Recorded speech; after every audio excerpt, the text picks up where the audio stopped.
So I was telling everyone about our interview the other day, and that I just wanted to, get here and talk to see if we could answer this age-old question of do you need to be in LA to like work in film and stuff like that. So for me, I'm kind of curious to know, in your case, how has it been making films and like trying to do the whole filmmaker thing, being in Toronto? What has been your experience so far?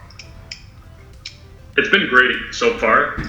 Initially, I ran through a little bit of a rough patch because I didn't go to film school. So I started bare bones. I went to university for marketing, and it's not my true passion, but it was just something at the time of my path. and but film, like we discussed in the podcast, is something that I always, had in my heart. So what I'm trying to get at is initially I thought I needed to be in a place like Los Angeles to pursue my career because I was not finding the opportunities at all. I didn't have the connections I have now or the contacts, and I didn't surround myself with the people that could help make me realize my dreams. So I guess I bought into that aspect, but then over the course of time, I realized that it relied more on a hustle, and I was still in a city that couldn't be ignored. I was in Toronto, and Toronto is, like I was telling you, increasing its popularity. There's a lot of film sets, movies being shot in Toronto, and the community is just growing of creatives. So I surrounded myself as best as I could with going to networking events, Rain Dance Toronto, I should mention. That was a film school that I attended, doing night schools, acting classes. And through the course of those events, the 48-hour film festival, by the way, I also did. Through those course of events, I would meet people that were like-minded individuals, and they helped elevate my game. And we were able to create a lot of creative content, a lot of films. So in the last year or so, I would say things were picking up, and I'm excited for what's to come in the future. But yeah, it was a bit of a rush, especially my early 20s. I was really buying into that whole thing and I'm sure LA, Los Angeles, like you said, I would still consider it the creative hub. I believe you can't deny that, but it's refreshing to know that you could still develop your craft, at least in the beginning stages in the city you live in, especially with the use of social media. Yeah, 100%. If you don't put in the hustle and trying to connect with people and try to create your own projects, you're always going to be left behind because there's other people who are putting in the work and moving forward. I think eventually it comes down to a lot of more personal choices with your life, and things that you want to be doing long term, and the lifestyle that you want to be living. But if you are not doing that work of connecting with people in Toronto and creating that network for you there, you're not going to be doing that here. Like if you come here to LA, it's probably going to be even harder at the beginning because you need to figure out how to make money because like it's expensive here. Yes, And of course. even though I recommend people, uh, even though I recommend people still try to figure out a way to move to LA, I think it depends more on you as a person. What is it that you want for you long term in your life? Because there's a lot of filmmakers that can come here, and if this city is not for them, if it doesn't run with their values and like their lifestyle that they want to live, they're not going to be happy. And the same goes the other way. I have lived in other cities in America, and when I came here, it was like, okay, wait a minute, like this is the place that I want to be. Like even if I wasn't making movies, like if I was working in marketing or advertising or doing business, I would probably want to live here because I don't know, I really like it. So So a great point that you mentioned is you have to look at long term and see, what you're comfortable with. I think a lot of the times when I was buying into that whole notion of being in LA to make movies is buying into the marketing, the grand picture of it. And the reality is I didn't have anything to show for. Now I'm developing my craft. Now I actually am slowly building a portfolio. But to just move to LA just like that and start from the ground up, it's possible. I'm not saying it hasn't been done. A lot of our heroes in the industry have done it. It's been proven. But for myself, I still need to see if, as much as I love movies, I still need to see where I'm at, where I'm going with regards to directing and cinematography and writing. Am I still going to enjoy this in 5 years? And if I am, I hope that in 5 years I'll be in a much better position. I'll make that move, or I'll make that jump. Or you never know. I'm a big believer, and I'm starting to realize this more and more, maybe because in light of the pandemic, is that everyone's on a different path. Everyone's on a different journey. And your journey is very different than mine. You know, I can easily compare with you and say, oh, how did he end up in Los Angeles? But the reality is that we're on two different paths. And I think that a lot of people should not compare, because everyone has their own journey, and you will find your way, you will find your audience, and you will find happiness if you're consistent and if you put in the work. And that's something that I admire about you on the podcast, as you were telling me, you didn't know when you were in Cuba, like where this filmmaking was going to take you if you had a shot. But what it is that when you put in the work, when you put in the hustle, and you know, you take control of your life almost, you find a way eventually, right? It might not happen tomorrow, but it comes together. And that's actually, what I wanted to mention on one of my blogs, is I'm talking about the newest book review about Everything Is F. And it's basically on the concept of, you know, stop relying on hope. This notion of, you know, praying that things will happen. Things will happen if you contribute, if you put things into perspective, if you are constantly creating, right? You can't just sit around and wait for it. You have to chip away at it and go for it. So I really, really do believe and buy into that notion. Yeah, 100%. So let me ask you something. In your experience in Toronto, for someone who's thinking about working in film, what has been your strategy so far, and what has worked and what hasn't worked? Are you trying to work your way into like the TV and film production that happens there, like working on a crew, you know, being like a production assistant, or working in camera, or doing different things like that?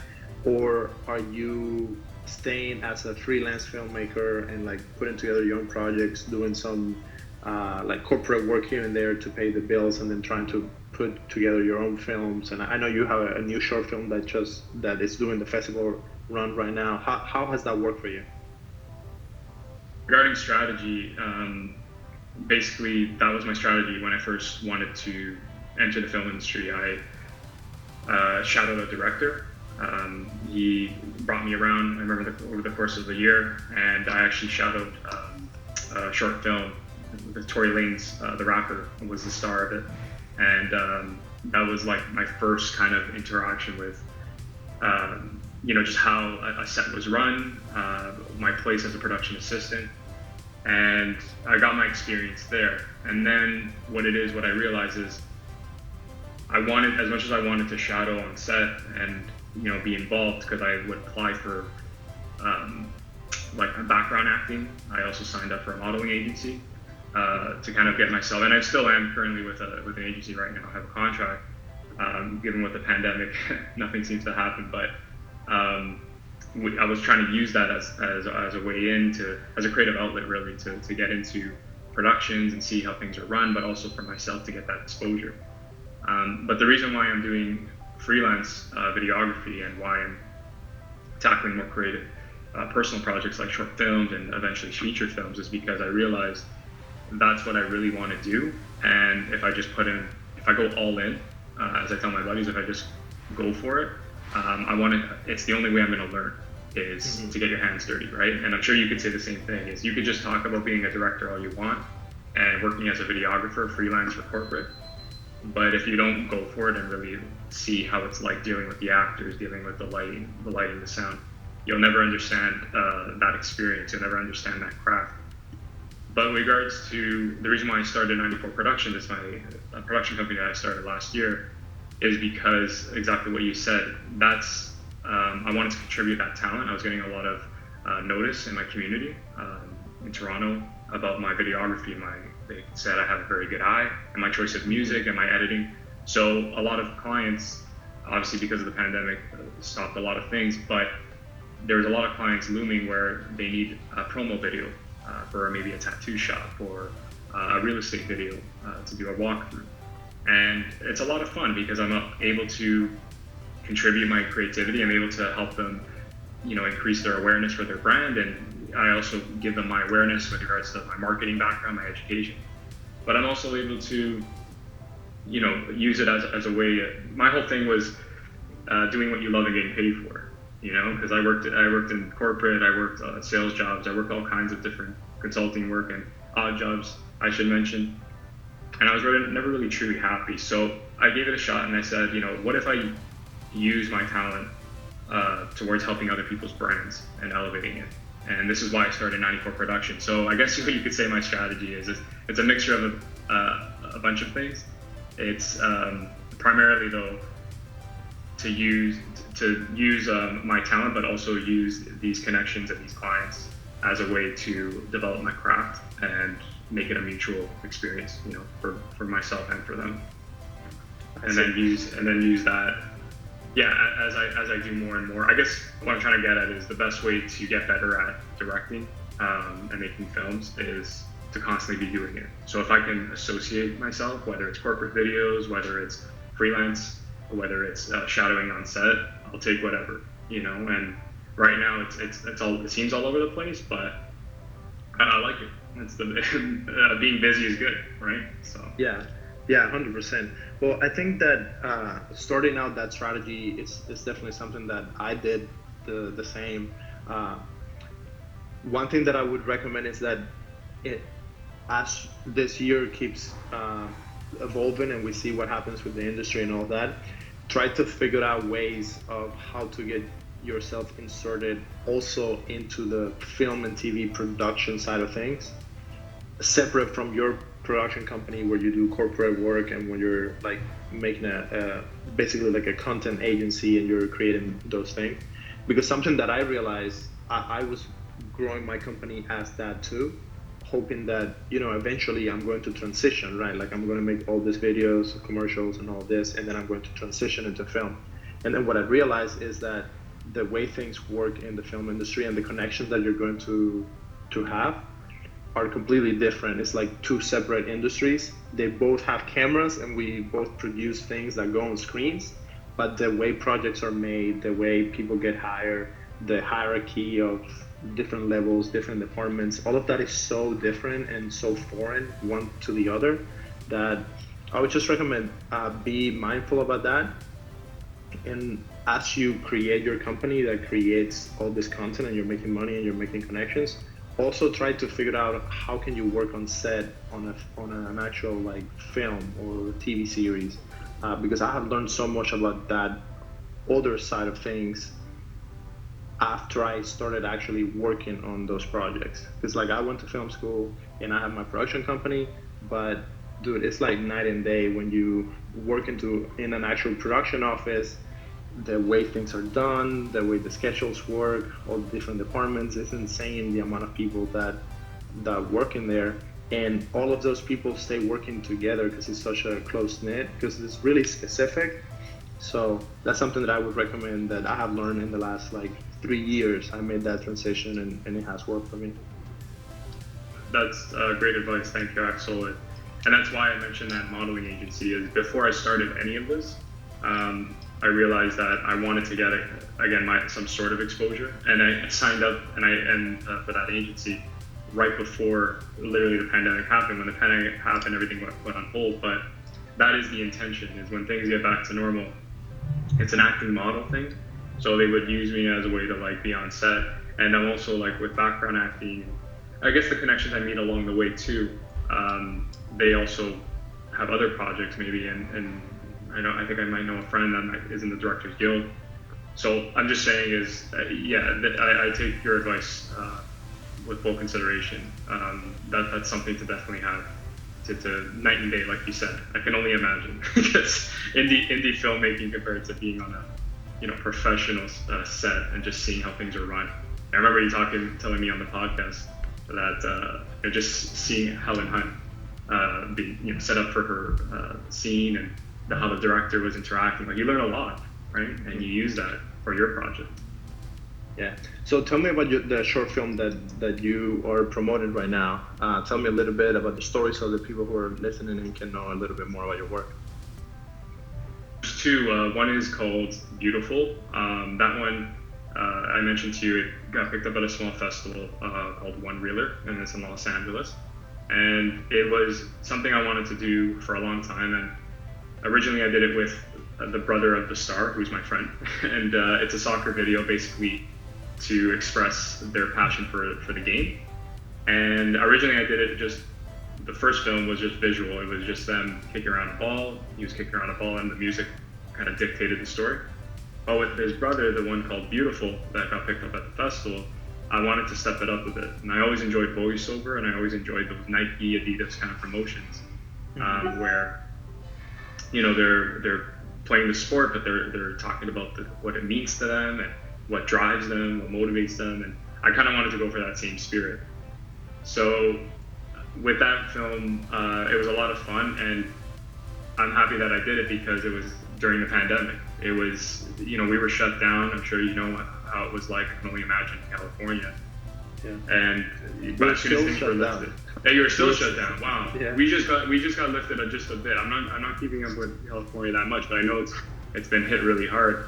But now there's warnings that they're gonna lock it down again, so it's a mess. But in that brief time, I was able to shoot that film, and I was happy to do so because it's important to stay creative. We always tell each other that, right? It helps with your mental health, it stimulates the mind, and it just keeps you productive.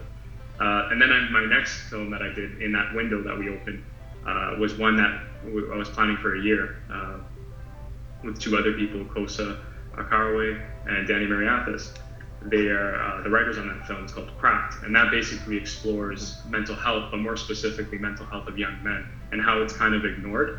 Now, that's not really the subject matter. That's just the theme of the story. It's a man basically that he just can't get control of his mind, and he goes down a dark path because he's dealing with keeping his daughter in custody, and the relationship dynamic, the breakup with his ex-girlfriend, and essentially contemplates suicide and reflects on his life, his past, and how far he's come. So they approached me with that, and that was really the first film, I'll be honest, that I was able to, I call it a directorial debut for me, because I was able to work with actors and a scripted material. Before I was just doing, as you can see on my YouTube page, just films that just kind of showcasing my cinematography skills and my style. But this is but this, I bet it was like a whole different game, right? A whole different experience. I was very involved, I was wearing multiple hats. I even edited the thing, so I can't really wait for you to watch it. It's right now circulating at festivals. We're just waiting back, but it was a whole different game, and I needed to do it. You're right. In the moment, I spent 3 days sleeping 2 hours and barely having time to eat or anything, and we wanted to kill each other, and it was so hard. But now you watch the video and you get the thing. You only remember that moment when we wrapped at the mountain and we're exhausted, but then we did it. So yeah, definitely something that's right. Yeah, it's definitely just something that inspires me. Of course, man. Yeah. So it's very interesting, man, and I think what to take from it is, everyone's gonna have an opinion, or everyone's gonna have, especially with Instagram. I'm sure you went through your experiences, showcasing their life and their journey. But I really do believe that if you just have good intentions, if you're authentic to your craft, your audience will find you, and you'll find your way, right? I always compare myself with yesterday. I'll flatter you or not, but I basically would always talk about, communicating with people in LA, getting in touch with them. And look at social media. We were able to connect. We didn't even know each other before this conversation. And just the power of that, right?